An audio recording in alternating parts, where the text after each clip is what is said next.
In this next section, we are going to be joined by two phenomenal leaders who will help us to dive deeper into inclusion and belonging and how to really create spaces of belonging, especially those that center women and people of color. So to moderate this discussion, we have Melody Barnes. Melody is a wonderful colleague and the chair of the Aspen Institute Forum for Community Solutions. I have to smile when I introduce Melody, and the Opportunity Youth Forum. She is a co-founder and principal of MB Squared Solutions, LLC, a public affairs firm. And from January 2009 until January 2012, she was an assistant to the president and director of the White House Domestic Policy Council. So feel free to read more about Melody and Huva. There's so much more to know. And joining Melody is Ruchika Tulshyan, who will be introduced by Melody. So Melody, I'll hand it over to you. Great. Thank you so very much, Cindy. It is wonderful to be here with you and to be here with everyone in the audience. And particularly after that beautiful musical transition, which I think no matter what kind of day any of us was having, we are all in a better place now. So thank you so much for that. As Cindy said, I'm Melody Barnes, and I'm chair of the Aspen Institute Forum for Community Solutions and the Opportunity Youth Forum. And it is such a pleasure to be in community with all of you today. And it is an honor to be in conversation with our keynote speaker, Ruchika Tulshyan. I can tell you right now that you're going to thoroughly enjoy this. I had the opportunity to engage with Ruchika one-on-one a few days ago, and it's going to be a great conversation because of all that she has done. As you probably know, she is an award-winning inclusion strategist and speaker and author of the best-selling book, Inclusion on Purpose, an Intersectional Approach to Creating a Culture of Belonging at Work. And in fact, Dr. Brene Brown called the book transformative. I know others have already said to her, because I've heard it with my own two ears, I read your book and it's amazing. So if you haven't read it, I suggest that you do so. She's also the founder of Candor, an inclusion strategy practice, and a regular contributor to the New York Times and Harvard Business Review. Close to 50,000 learners have benefited from her first LinkedIn learning course, Moving DEI from Intention to Impact. And Ruchika co-wrote a paradigm-shifting article, and I love this. And we have to talk about this at some point, whether today or another time, but the article was called Stop Telling Women They Have Imposter Syndrome. And she wrote that for the Harvard Business Review with Jodi Ann Burry. And the article was named among the 20 most impactful HBR articles of all time. She's previously adjunct faculty in communications at the University of Washington and Seattle University, and the recipient of numerous awards and honors. She's also a global citizen, and another wonderful fact that I love about her, a Singaporean foodie who's also lived in 4 countries, but currently calls Seattle home. Welcome, Ruchika. Melody, thank you so much. I just want to also start by saying how I'm so honored to be here. It's so incredible to be with like-minded people. Just hearing the land acknowledgement in the, at the start of our conversation, and then, the definitions of equity, belonging, and then Sean's beautiful serenade. Oh goodness, I'm so energized, and I hope all of you are as well. Thank you. Well, just to set the stage a little bit, as we've discussed, we're here at the summit to talk further about the work of collective impact and the collaborative work that is so heavily relational and requires stakeholders from varying backgrounds and experiences to work together toward a common purpose. Those spaces and cultures are different, are as different as all who are involved, all who are engaged. And when they are not designed with an intention inclusion, they can often pull from and replicate existing exclusionary practices from legacy organizations. And that's part of what makes them so complex. And Ruchika, your book and your work focus on workplace cultures, but we're excited to take the heart of what you do and to explore how those principles that you have so wonderfully outlined transfer to collaborative spaces that don't have those same traditional boundaries of authority and accountability. So that will be the heart of our conversation. And we'll engage for a bit, and then we'll open the floor and take questions from others. Before we dive in more deeply, in some ways we want to model what was done earlier and define some terms.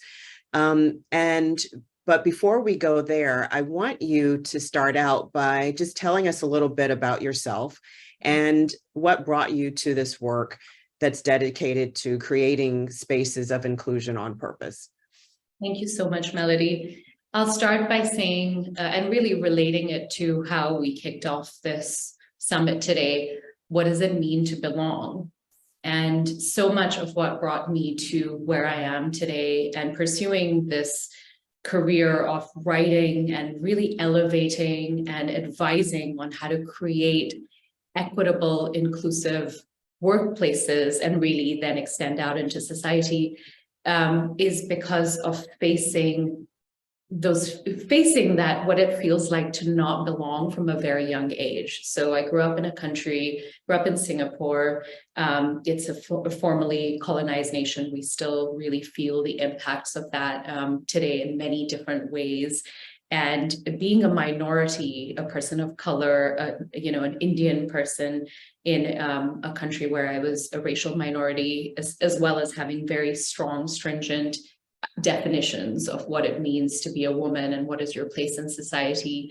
I really saw what it's like to not belong very early in my life. And that theme sort of followed me along every journey that I have been on.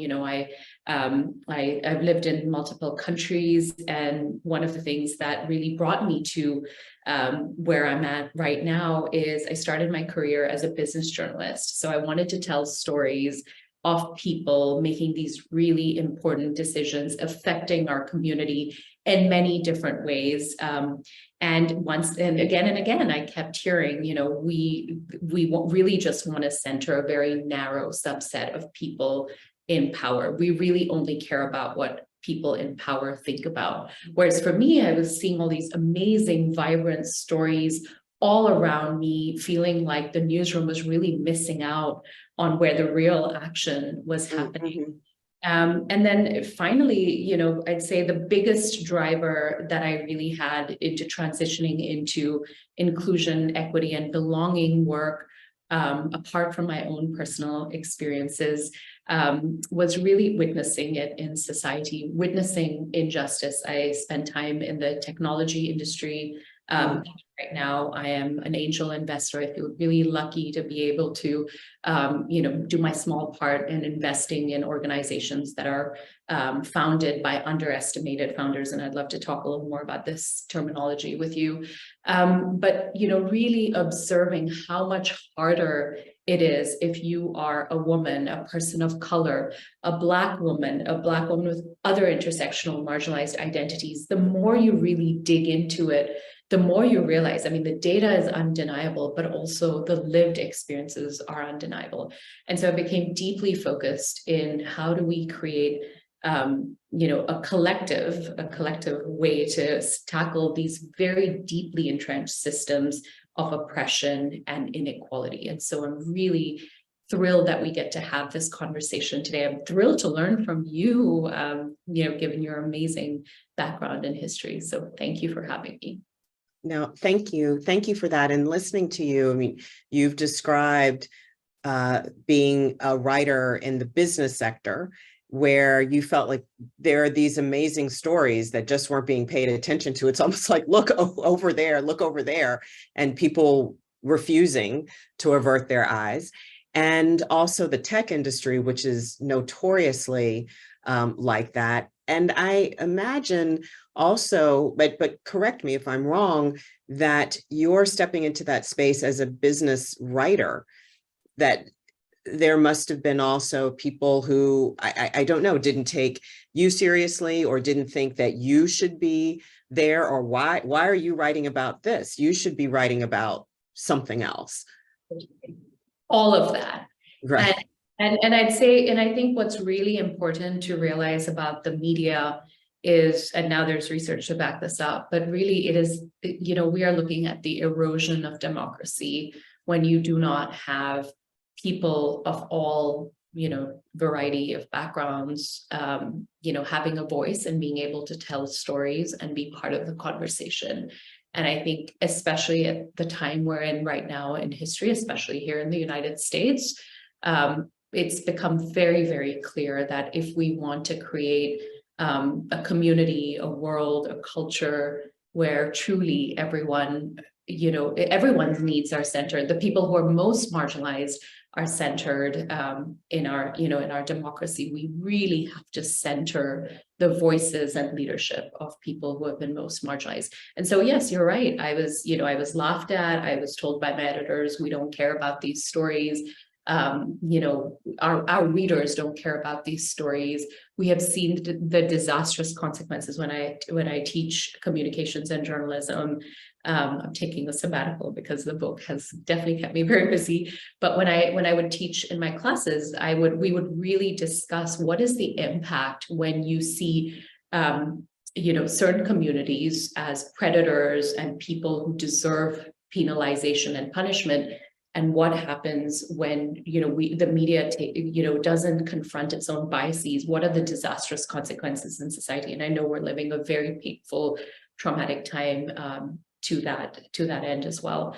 And I think the last point I want to make is a statistic that, again, because I grew up outside this country, that everything clicked into place for me. And I say it often because I want every person to know this statistic. PRRI research found 3/4 of white Americans don't have a single friend of color, and 91% of the average white American's social network is white. So, and the first time that the majority of us actually meaningfully interact, that means have more than a passing conversation with someone who is a different race or ethnicity than us, is in the workplace. So do I think that this work needs to start early? Absolutely. It needs to start in our schools. It needs to start in our neighborhoods. We know we have lived through, segregation in our neighborhoods, even till today, especially here in the Seattle area. PRI research, the person who asked for it, PRRI, Public Religion Research Institute. And I think this is really important because I think what we're going to start to see is if we don't confront how we live such separate lives, right, and filled with biases and stereotypes, which we're all conditioned with. I'm not here preaching from a podium saying like I have figured it all out and you over there haven't. I'm really, so much of my work is me saying I was conditioned with these very same systems of sexism, of racism, of inequity, of hyper-capitalism, of hyper-competition. And it's really turning that around and saying, where and why must I uncondition and unlearn this and be on a lifelong journey to unlearn and uncondition this so that we can build better systems for all. Well, and I think that that's a great transition as, we think about systemic change. We want to talk about that in a second. But as I said, maybe starting out with defining some terms, because you've made the case so beautifully as to why, for example, inclusion and equity are so important. And those are terms that are used often right now, and by some derisively right now, but there's certainly terms that are getting a lot of attention in the social sector and in the private sector. To make sure that we're all on the same page, I'm wondering if you could define inclusion and also tell us what you mean when you use the expression inclusion on purpose. Thank you so much, Melody.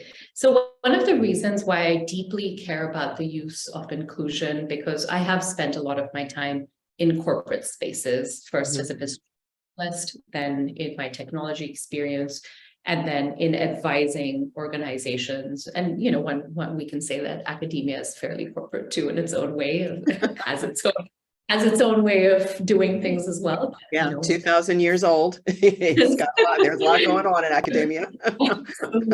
It's certainly very institutional. And what I will say that I think is really important is a lot of times I would hear euphemisms, which make perfect. I mean, it's great to say, I want to create a culture of respect. I want to create a culture where everyone is able to speak up. We want to be, we want to create a culture where everyone is happy. But when you don't center the experiences, when you don't name, what we really want to do is make sure that people who have been historically marginalized and underestimated are able to be represented here. That's diversity to me. Diversity doesn't mean we put 4 people of the same background, of a dominant group background from 4 different college graduation years, and we say, oh, there's diversity. No, diversity to me very deeply, meaningfully centers who in this community are the most marginalized, right? And I say that really taking a global perspective. There are, and I described this in the book, and I use research to show there are certain, without a doubt, there are ways that we have seen certain systems replicated around the world, right? I write in the book very, very cleanly, anti-Blackness is a very sadly, devastatingly global phenomenon. And so is white supremacy and white dominance. So I write that very clearly in the book. And I think we really need to know that, and we need to be able to name it very boldly. So when I talk about terminology, when I say diversity, I mean a diversity of people from underrepresented backgrounds being represented at the table. Inclusion are these folks from historically underrepresented, underestimated communities able to contribute and lead, right? So then we've talked about inclusion. And taking it one step further, which for me is really around belonging, are these folks from historically overlooked, underestimated, and underrepresented communities able to make decisions? Are they able to lead? Are they able to feel like they can really bring their whole authentic selves to work? And so for me, as much as, I'm thrilled actually personally to see proliferations of diversity, equity, and inclusion now become the norm. When I started in this work 10 years ago, it was not the norm. And I remember going to organizations, I remember trying to have these conversations, and people will say, oh, diversity, let's just talk about the experience of white women in the workplace, right? And now I think that we have really shifted gears a little bit, which is really important. There's a long way to go, but I think we need to boldly name, these are the communities that are missing here. This is the leadership that we don't have. Here are the perspectives we're missing. Now, what are we going to do to make sure that we can change that? Well, and picking up on that, and now what are we going to do to change it? Talk a little bit more about how the focus on inclusion fits with work on equity. Yeah, lovely. Thank you. And so at its core, equity for me isn't an outcome. It is a process, right? Mm-hmm. Diversity and inclusion in many ways are outcomes, depending on who you ask. I do see it as an outcome. You can very much make it a goal to measure and change the number of people who are from underestimated communities who are represented at the table, at the institution, within the community, et cetera. You can measure inclusion, you can measure belongingness. But what is the harder thing to do, and what really makes effective long-term sustainable change, is facing up boldly to the reasons, right, and the structural barriers and oppression that has kept people of color, people from other underestimated identities, away from being able to be represented, away from being able to participate and belong, and recognize what are those structures of oppression, and then work to dismantle them. And that is the harder work. That is not what is going to give you, hey, guess what? We changed our representation of women, like, check the box here. Or, oh, we came in and, we had a conference on racial equity in the workplace, but really what we just meant is just one-off thing and check the box. No, it really means boldly confronting what are those systemic barriers. And, in the work that I do, often it'll be things that people don't even think about. I'll give you an example. So I worked with a tech organization to do a DEI analysis on where they had opportunities for change and creating greater equity and inclusion. So one of their policies, right, and again, it really depends on which side of the sort of what's been your life experience, and then developing more empathy, which I know we're going to talk about. But when we ran our analysis, what we found is for a lot of people from historically underestimated communities, this company's policy of basically reimbursing you, you would go, you would pay for your professional development, you would pay for your tickets to the big conference, you would pay for your hotel, all of that. And then a month or 2 or 3 months down the line, after you submitted your receipts, you would get reimbursed. And again, for it was like, oh, well, we're a tech organization, we pay you so well. What wasn't being said and what wasn't being considered is, what does it mean if you come from a community that has historically been left out of creating generational wealth? What if you come from a community where where you have a whole group of dependents, right? Or you have huge students, all these things. And I think that is really at the core of it. That's one of the very small examples I can show and illustrate of what equity really looks like in action. It's you saying, I may have thought, because of my perspective, because of my dominant group or privileged perspective, this was the right thing to do. Now I recognize that this is a systemic barrier to a lot of the folks whom I really deeply want to center in my work, and then make changes accordingly. And so I think that this, starts to point us then to this idea of what practices are going to help us get there. And in the book, you talk about individual behavior and organizational behavior. And I want to start with some of the individual behaviors that you explore. And I really encourage everyone who is listening to this conversation to think not only about how you show up in your own organization, but how these ideas apply as you work across organizations in your collaborative and collective impact work. So Ruchika, on individual behaviors that drive inclusion on purpose, you talk about several different practices. You talk about seeing past privilege, developing an inclusive mindset, developing empathy as an inclusive leader, and shining the light, getting out of the way. Now, I want every single person who hasn't already purchased your book and read it to do so, but maybe this is a sneak peek, this is a trailer. If you could just tell us a little bit more about what you mean by empathy, which you've referenced, and shine the light. Thank you, Melody. I think, and when we think about empathy and the reality that, we look at the statistic, I'm sure if we did an audit of our social circle, of the media we consume, whose voices we, most look to for inspiration, for those of us who are in positions of leadership, who are our top 5 names in the drawer in terms of who we want to promote or who we think are our successors, we're going to find that often we really do live in echo chambers, right? Even if it comes from a place of like, we are making grants to affect this community we're not part of. When it really comes to whom we look to for inspiration and leadership, most of the time it is going to be people who look like us. So what really requires us to do, what real empathy when it comes to leadership and then groundbreaking, effective, sustainable, long-term change, it is really focusing on whose perspectives do I not have today,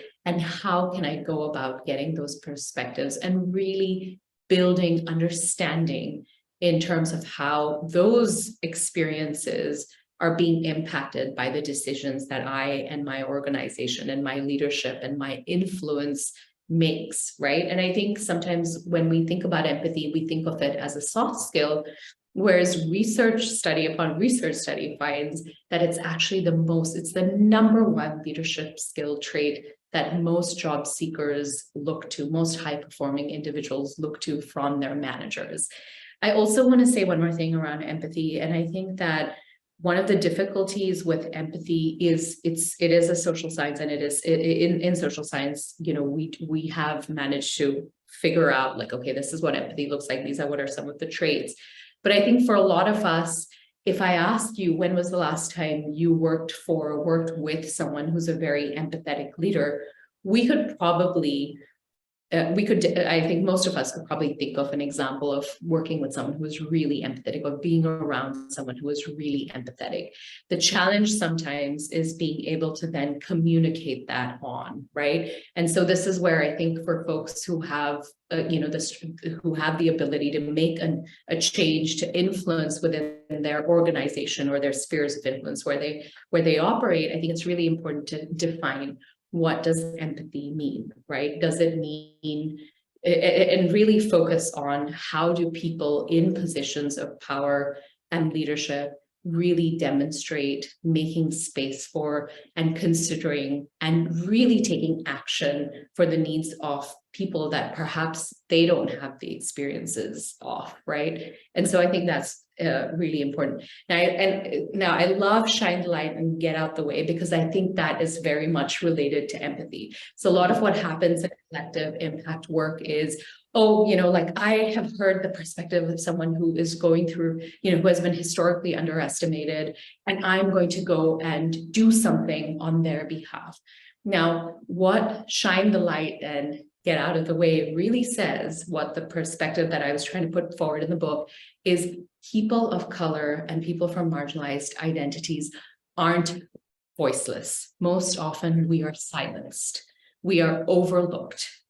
We do not need other people to speak for us. Most of the time, we need someone to pass the mic and get out the way.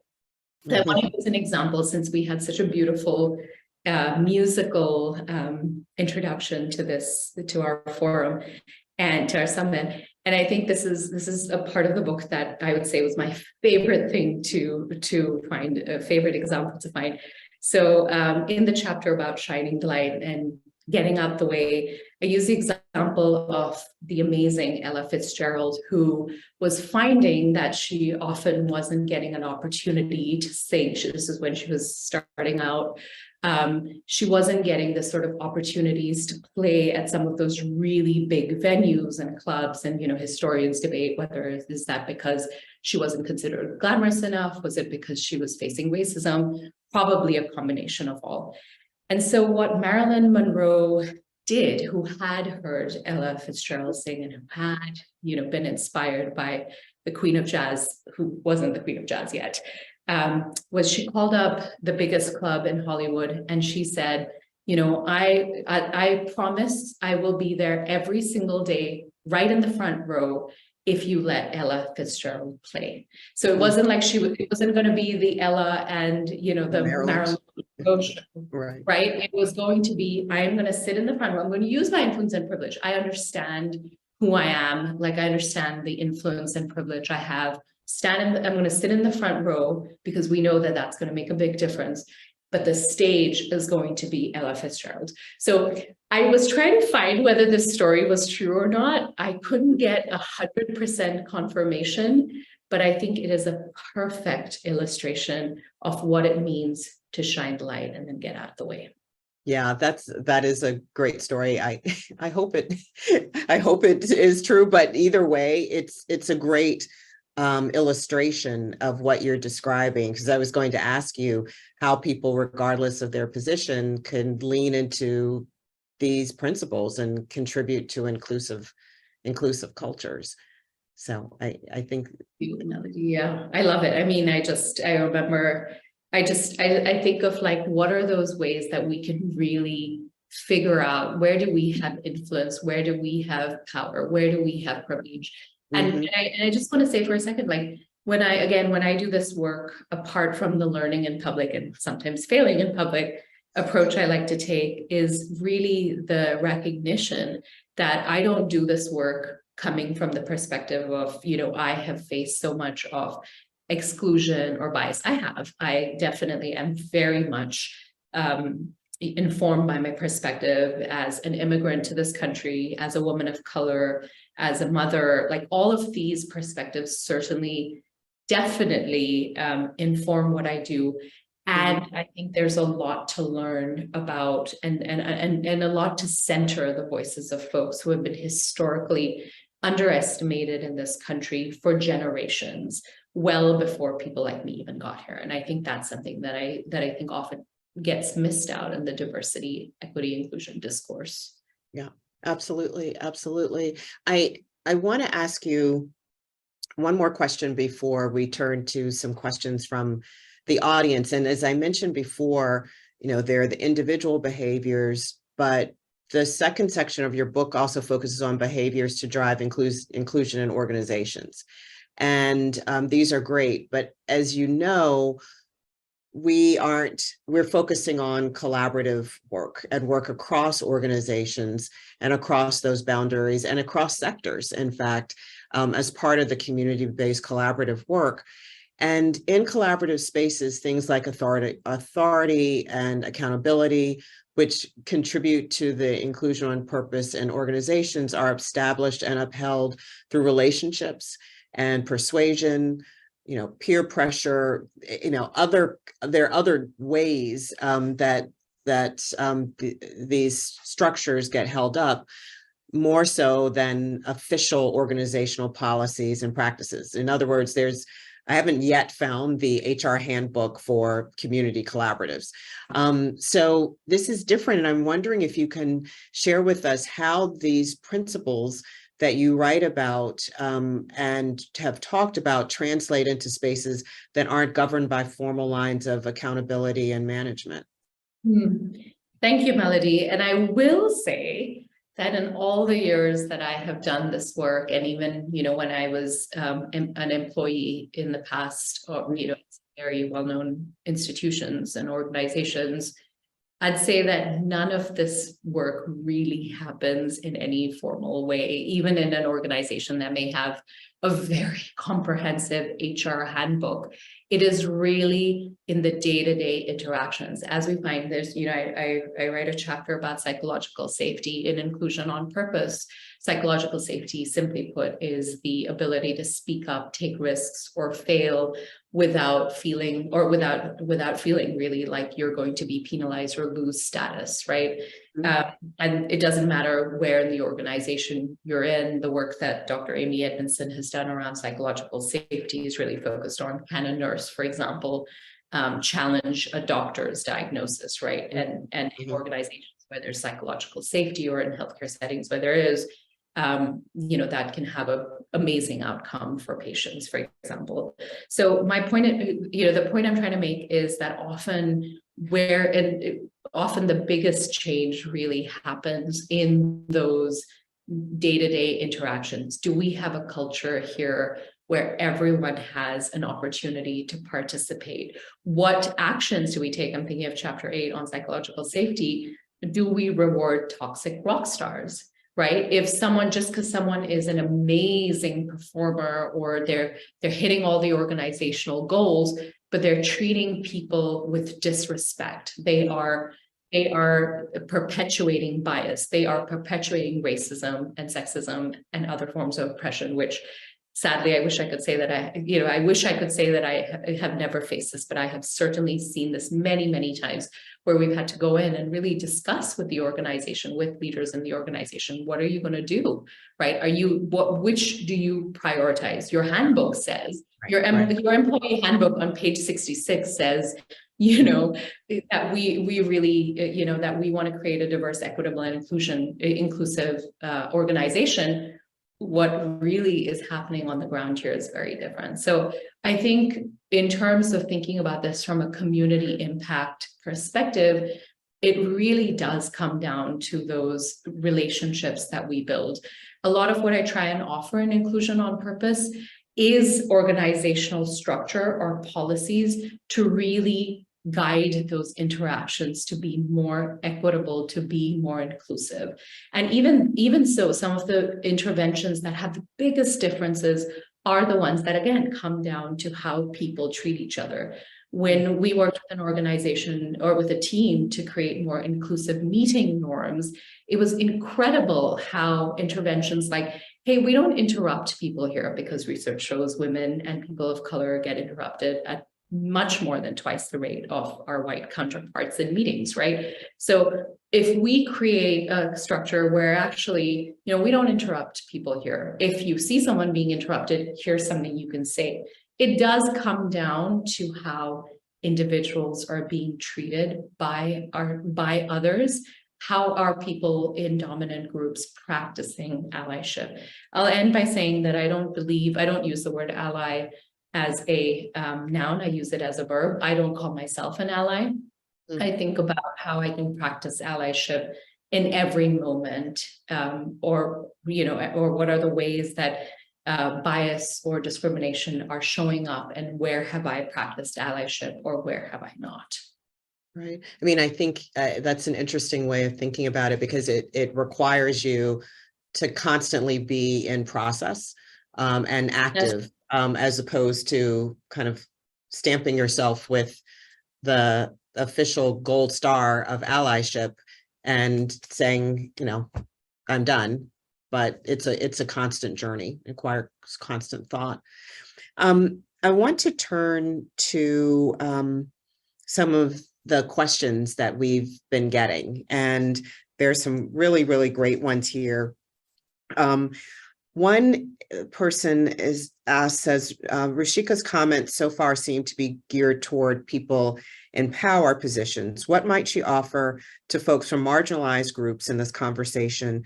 Or does she mean for her comments to be universal? Great question. I definitely focus on making sure that people in positions of power and influence have an opportunity to really face up and do the work, right? What is really hard, and what research shows and what my own anecdotal evidence shows, is the people working the hardest, the ones who are experiencing the burnout and really the exhaustion from doing this work day in and day out and facing those barriers day in and day out, are people who are historically underestimated. So in a lot of what I want to do is create a toolkit and really have people who have historically benefited from the system, or who have had the privilege of not confronting their privilege or even thinking about it, to really get engaged in the conversation. So I want to start off by saying that I get asked this question a lot. I'm facing, how do I get my manager who doesn't understand, or how do I get someone a donor or a funder or whatnot? How do I get someone who is in a position of power to care about DEI work, right? I've been really engaged in this. And I always want to validate, like, I see you, I know this work is hard, and it isn't your responsibility to fix systems that have for so long oppressed you and others like you. At the same time, I do think there's an opportunity for all of us to get together and really build community. And one of the ways, and I know you, Melody, we talked, in the introduction briefly, you mentioned the imposter syndrome article. Why I'm so proud of that is because where the genesis of this work around imposter syndrome, and for those of you who aren't familiar, I wrote this article with my co-author Jodi Ann Bury. We're two women of color. HBR is a 100-year-old brand. There aren't that many women of color who have written for it.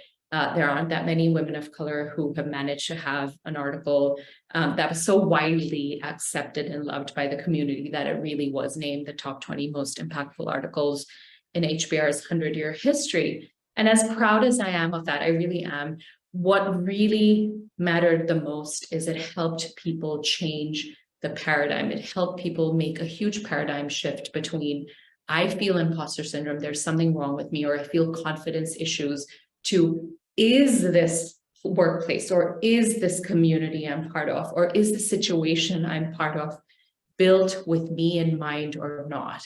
Is what I'm facing imposter syndrome an individual diagnosis, or am I facing, collective and systemic barriers? And so when this person who asked this wonderful question, what advice would I offer to people who have faced marginalization or who are not in positions of power? Summits like this, forums like this are really necessary to build that collective power to be able to really rise up and step up against these systems of oppression. And I hope that's helpful. And I see another question that is related, and I think your comments speak to it, but I don't know if you might want to add anything more. The person says, how do you speak about women in a way that includes both the white experience and BIPOC women? How do you ensure your input includes and addresses both?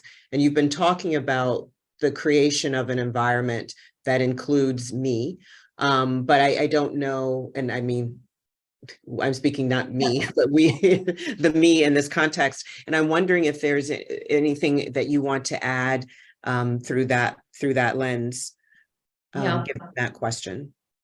Yeah. I think when I get questions like this by white women, I always say that it's important to investigate why, or if, not even why, but if, and if so, why are, conversations around women that center women of color, are they making one feel uncomfortable? Are they making you feel uncomfortable as a white woman? And by the way, I don't know who asked this question. I'm having a larger sort of exploration of this. And in my work, what I found is for so long, especially when I was a business reporter and wrote about women in the workplace, what I was doing when I said women and when I wrote women was perpetuating perpetuating white feminism. What I really meant when I was talking about women in the workplace was white, mostly college educated, mostly white, fairly high-powered women, and what were the challenges these women were facing in the workplace.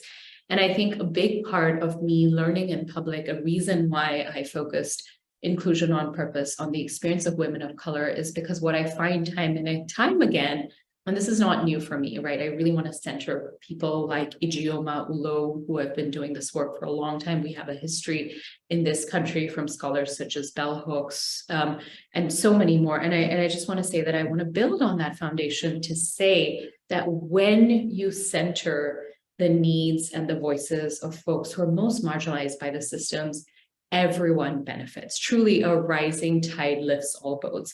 And again, this sounds beautiful. It is beautiful. And I've seen it in action. I mean, even the example I used of meeting interventions that were basically like, if you see a woman or a person of color, most of the times a woman of color being interrupted or not being able to finish her sentence, or often, not even being considered at all, it is saying, hey, I'm gonna stop that, and I'm gonna make sure that everyone gets to finish.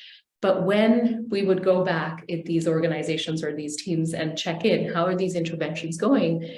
A lot of times, white men with a lot of privilege would say, but I'm also an introvert. And what I started realizing is when we allow people, when we make it a norm to let people finish, I benefit too.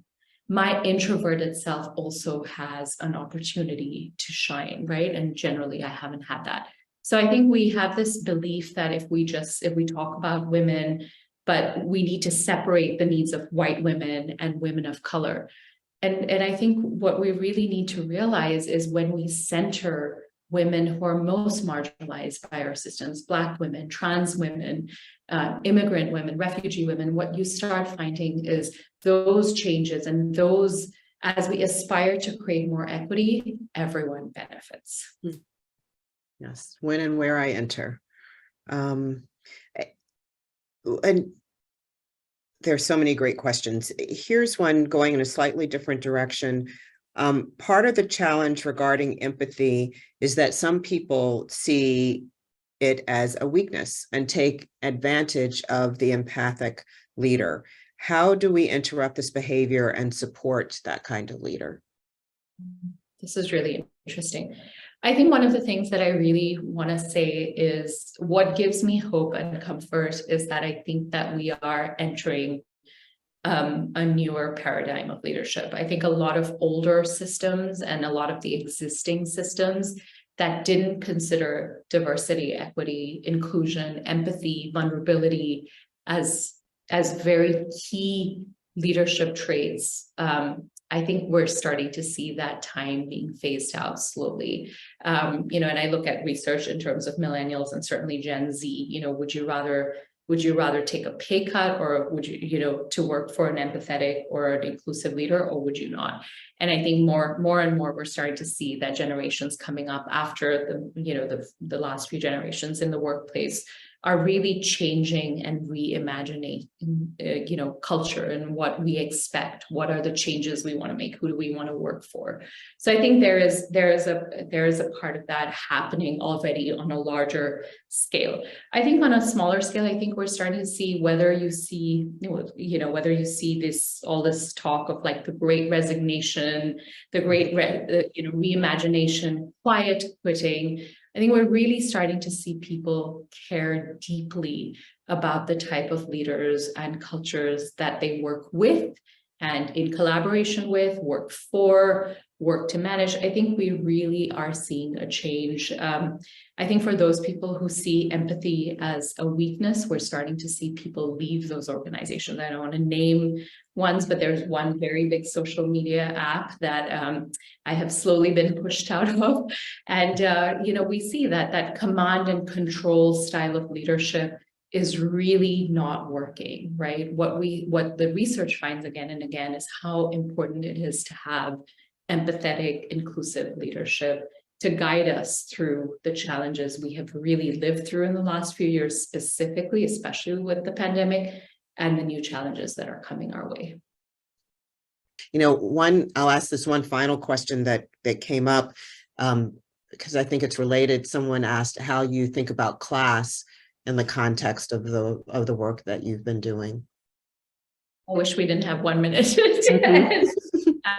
I think of it a lot, and I think class is really important here in this country specifically is because we know it is so deeply tied into racism and racial segregation we have seen here in this country. I would love to see more of us boldly walk towards naming how class differences and class discrimination shows up in our communities and our societies. Living in other countries, what's interesting is there's a very deep and real acknowledgement of class differences and how class creates barriers. I feel like in the United States, we have a lot more work to do to own up to those class differences. Very quickly, because I know we're at time, I think the myth of meritocracy has a big reason to at a big part to play in why we shy away from class, right? Like the idea is no matter who you are, you can thrive and you can rise. When again, the research is very clear, right? There was one study I read recently where a white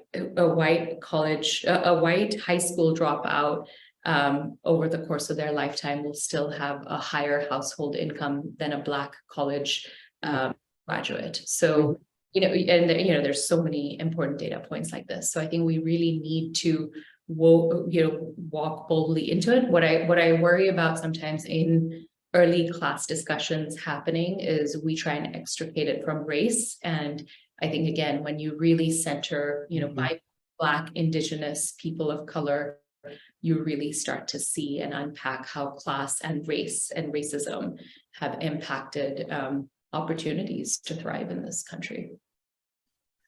Well, obviously we could talk a lot longer. So I want to thank you for being with us. I encourage people to read your book and to access all the good work that you're doing in so many different places. Thank you. It's a real pleasure.